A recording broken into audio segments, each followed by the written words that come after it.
Day 5 wrap, Wimbledon. The big news today, of course, is Coco Gauff. She's all over the world now. People are left and right saying, where did this young girl? She came out of nowhere, and we're all a big part of her coming out party. But me and a few of us, I don't know how many, but definitely other people, we've been following her for the last couple of years. Um, I want to say something about Polona, who I used to call Hercog, but I'm going to say Herzog because that's more proper. I think it's closer to how you actually say the name. Uh, a buddy of mine, we always like to have fun with the names of tennis players. Obviously, there's a huge variety, and that's one of the cool things about the sport. People from all over the world, of different types of cultures and countries and everything. But we'd always have fun with the names, and of course, we had fun with Hercog's name back in the late 2000s when she came up. And but I'm no longer going to say her name incorrectly. She really showed a lot to me today. I think she was amazing. I think that was an extreme pressure, a unique pressure, a bizarre pressure. A 15-year-old that the whole world's suddenly going to jump on here. And in the social media era we're in now, it's even worse than the Williams and all that. Because I remember that. This is really crazy. This is like really out of control. She's 15 years old. She's an awesome player and whatever, but it's a little crazy. Anyway, I thought Herzog just played brilliantly. Yes, she had pressure. Yes, she had nerves and all this and that, but she played fantastic. She did everything she could. She was, as she says, she's in the background here in her interview. She was a millimeter away from winning. It was one of the toughest losses could see for anybody to have to take, and so anyway, Herzog's had a lot of injuries in the past. She was a real talent when she came up. She's tall, strong, improved her game. She used to have a big looping stroke, couldn't play grass. Has improved that. Does a lot of things better now. More finesse to go with some power. She moves well. Whatever. She's gotten over her injuries and is making an under the radar comeback, as I said the other day. And it played great and just came up a little short. As far as Coco, my story with that, I'm just going to say real quick here, is that it was Wimbledon. Her first ever junior match was in 2017 in Wimbledon qualifying, the juniors Wimbledon qualifying. So she was playing here at Wimbledon in 2017 in the qualifying, in the juniors. And I had a guy that I know actually took some photos of her and some video. And I wish I still had it. If I can find, I don't think I had. He maybe will have it. I could post it. Maybe I'll probably get copyrighted. I don't know, whatever. But the thing is, when I saw the video, even the quick video, I'm like, this is nuts. This girl's 13. Are you kidding me? And I mean, I'm not the only one. My guy who gave it to me was like saying the same thing. So I immediately started following her. She was in a tournament in Maryland shortly after, and she went to the final. Right after that, it was like her second or third junior tournament as a 13-year-old, and it was a pretty good one, a grade 1. And I was like, man. So then the next one was the U.S. Open juniors, and I started saying to people right then, this girl could do something at the U.S. Open junior, even at 13. And I remember some people were laughing, like, yeah, me and my crazy talk again. And she went to the final, and I think it's a record or something for the youngest person. So that was in 2017, and of course I was catching her from then on every chance I had to be able to watch her. And I followed her in 18, made her a player page for her, and followed her all along the way in 2018. And basically it was just saying to everybody that would listen, this is the next Williams stuff. I mean, this is crazy stuff. It's crazy stuff. And now she's proving that out. She was at the U.S. Open junior qualifying, or I'm sorry, the U.S. Open qualifying last fall or last August, whatever. And there was already a big crowd there for that. So pretty big, But of course, it's going to be insane now, wherever she goes. Katie McNally is another one, and she came right up with Coco, and I want to mention her because nobody's talking about her. She also got through qualifying, and she lost to Heather Watson. Heather Watson's tricky for a younger player, and she's not in great form, but she was able to beat Katie, and she's the one who beat Coco in qualifying at the U.S. Open last year. So I'm almost like, hey, if Coco, I know Venus is amazing, but she's not in form. Well, neither is Heather Watson, but sometimes it's the luck of the draw. I wonder if Coco could have beaten Heather Watson in the first round this year. I don't know, maybe. Anyways, but watch out for Katie McNally. She's another one, and she's a couple years older than Coco, but she's not even 18 yet. I think she's 17 now. And maybe not the physical beast that Coco is, but she's got a lot of game. Katie is the real deal as well, and we'll be hearing. She's from Cincinnati, Ohio. I'm from Dayton, so anyway, but we'll be hearing about her real soon, too. And those two kind of came up together. So besides that match, there were a lot of other great matches that kind of got bypassed from all the Coco stuff. Pella beating Anderson, not a big surprise. Pella is very good on a slowish grass, which this is, by the way. And I'll explain that in a minute. And Kevin Anderson's just back from injury, so that's not a surprise. And then Coco, that was I knew that was going to be tough. I said the Hercog and was going to be very tough for Coco, and she was, and Hercog really should have won. It was a millimeter from winning, but Coco's fight doesn't surprise me. That's one of the big things I saw originally from her. Is she has the fight of Serena, the ferocity of Serena, some of that Serena power with the finesse and the guile and the smarts and the net play of Venus. It's a combo of both. And then we have Pliskova over Shui. I don't know this. I don't know how to say his name. The guy who played Djokovic, Hercats. He's good. I'm not surprised by that. Little surprised Aliasime lost to Humbert. I love how I'm chopping these names up, but that's what I do. Humbert, however you say his name, is really good, actually. I know the players, and I don't know their names that well. I don't know how to say the names, I should say. But anyways, Zhang beat, and all the way, Humbert is very good at like grass courts, fast clay courts, even some hard court stuff. He has a lot of finesse, not a lot of power, but can use pace. Okay, Zhang Shui, I should say, Zhang Shui.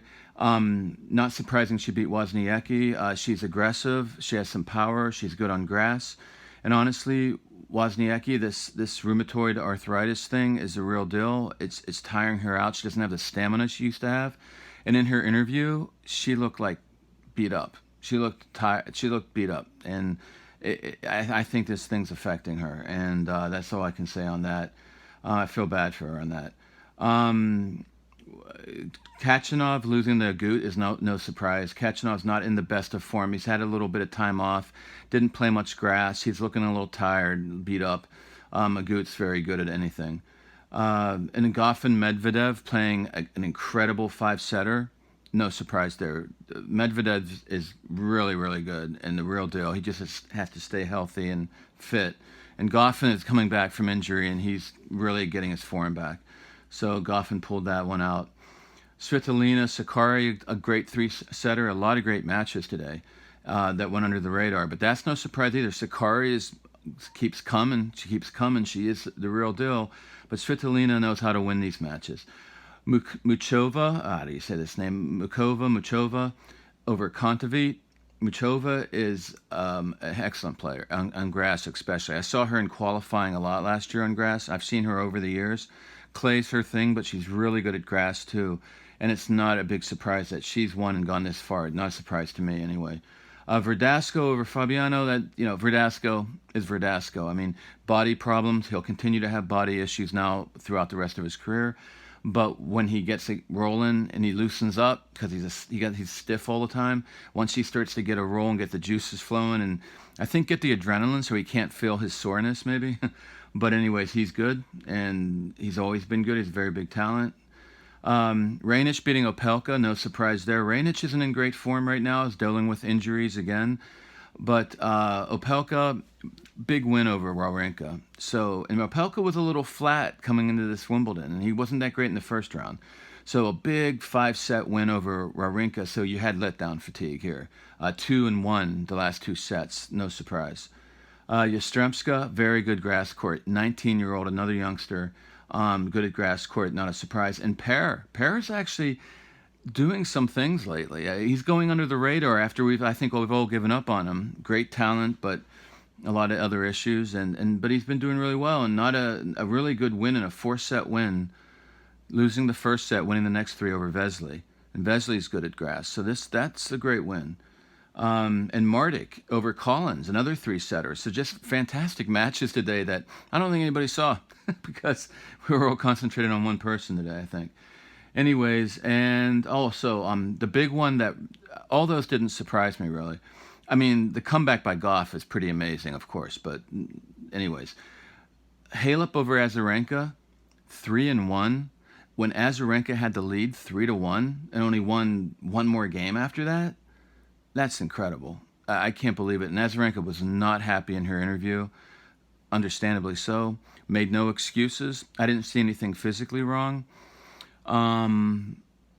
She hasn't gotten over the hump in her comeback from everything, injuries and whatever, the baby stuff and all that. She hasn't gotten over the hump, and she's really frustrated. I'm not sure she knows what.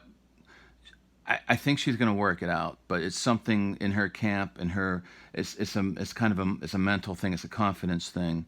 It's not even just about confidence. It's just feeling right and being where she needs to be, and she knows what that is. She knows exactly what to do and where that is, but it's going to take time, a little bit more time, it looks like. But I think we have not heard the last from Azarenka. I can't imagine, but she's a fighter.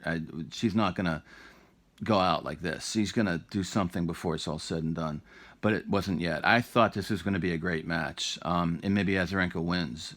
Well, looked like it for the first half hour. So one last thing, we have some big matches. One before I get to that, some big matches tomorrow. Federer Pui. I never did get back to this. I had a video about Federer and Halle, and the Halle win, I should say, and the power spread tennis he was using. And I was explaining a little bit about power spread tennis, aggressive variety, and that video got taken down because I used ATP YouTube by accident. But anyways, or it wasn't able to put up. So I'm going to do that again at some point. But let's just say Roger, all his aggressive variety that he was showing, and I detailed in my French Open video about the wind with Rafa and Roger in the semifinal. I talked a lot about Roger's variety. All that stuff, he's applying it to grass, and it's working great. But he's been a little flat at Wimbledon. But I think he's going to show up tomorrow and really play, or I should say today, and play a good match against Pui. It's just that Pui looks really good again. And he's had illness, injuries, dealing with stuff. But he's like an aggressive form of a Goffin, like a little more aggressive, a little more power than Goffin, can move, can really set things up. His exhibition at Hurlington with Nadal was really impressive. And I know it was an exhibition, but really impressive tennis. He's looked good at Wimbledon so far. So while I think Roger's going to show up and play really well, I think Pui is too. So this could be a really good match. I think Roger's still going to take it, but it's going to be a really good match, I think, or at least for a while, if not the whole way through. And then, of course, Tsonga tomorrow with Nadal. And I think, don't count Tsonga out. He's starting to get his mojo back. And, Nadal just had that big one with Kyrgios, and this is the strongest mind we've ever seen in sports, so I don't want to say he's going to have a letdown or anything, but I don't know. He just had this crazy match with Kyrgios. Song is not the player he used to be. This should be an easy, Nadal should blast right through this, right? I'm not sure about that. I could even see an upset here, but Nadal is in the better form for sure, but Song is getting some form going here. So, and he looked really good at Halle against Federer on the grass. And what else? William Gorgas. This isn't going to be easy for Serena, I do not think. Stevens Konta, that's a good one. Stevens is getting a little her grass form coming in now. And that's about it, I think, that I want to talk about. So, Risk and Bencic. This is a good one. Risk is on fire. And she won her Hercog earlier this year on the grass. And unless she's fatigued, but I don't know. She doesn't hurt. Risk is someone who has like body issues more, like injuries, but doesn't but when she's feeling okay in her body, she has a lot of stamina. So this will be interesting. Benchik and Risk. It's going to be that could be a great match too. And then real quickly, this is a real long one, so let me wrap this. Yeah, the grass is playing slow. There's a lot of reasons for that. It's actually too good. The density of the grass is so amazing this year. It's the best it's ever been. We're getting a lot of brown mixed with green, but some of the grass is dying, and it's making for a real bunch of soft cushion. I'll explain more of this in another video. But also, too, the ball was slowed down last year again. And the ball's been being slowed down for 20 years now. And it was to another level last year. But nobody really could see it or knew it because the weather was hot. And the ground was baked and everything was flying, but the ball was slower. And then I could tell I had knowledge from a good source on it. So this year, the ball's about the same, but because it's slow and now the weather's gotten slower and then there's more grass, the way the grass court is this year, everything seems slow now. Now everybody's noticing it. So that's what's happening. I'll talk more about that in another video.